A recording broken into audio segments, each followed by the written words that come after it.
वाशिममधून मोठी बातमी समोर येते। वाशिममध्ये रेशन दुकानात साखर वाटप बंद करण्यात आलेलं आहे। वाशिम जिल्ह्यातील अंत्योदय कार्ड धारक लाभार्थ्यांना शासनाकडून साखर पुरवठा करण्यात येतो, मात्र गेल्या 6 ते 7 महिन्यांपासून लाभार्थ्यांना साखर मिळालेली नाही। मोफत रेशन मिळत असताना फक्त 1 किलो साखरेसाठी लाभार्थ्यांना प्रतीक्षा करावी लागते।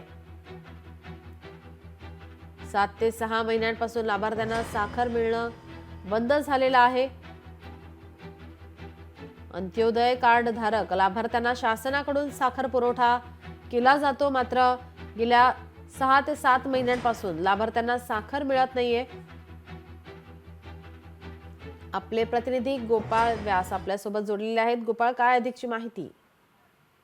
नक्कीच नीलम, वाशिम जिल्ह्यातील अंत्योदय कार्ड धारक लाभार्थ्यांना शासनाकडून साखर पूर्ण करण्यात येतो, मात्र गेल्या 6 ते 7 महिन्यापासून लाभार्थ्यांना जी साखर मिळत नाही।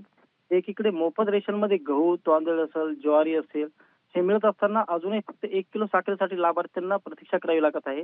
त्यामुळे ही बाब खूप चिंताजनक आहे। 7 महिन्यापासून बंद झालेली साखर शासनाने पुन्हा सुरू करावी अशी मागणी अंत्योदय कार्ड धारकांनी केलेली आहे। नीलम,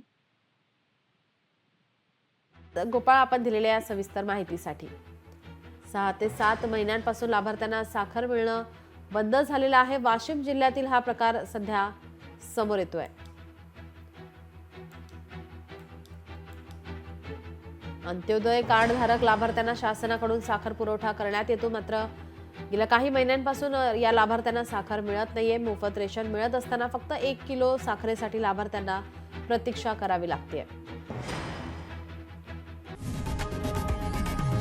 लोकशाही मराठी ऐका, पहा, जागरूक रहा।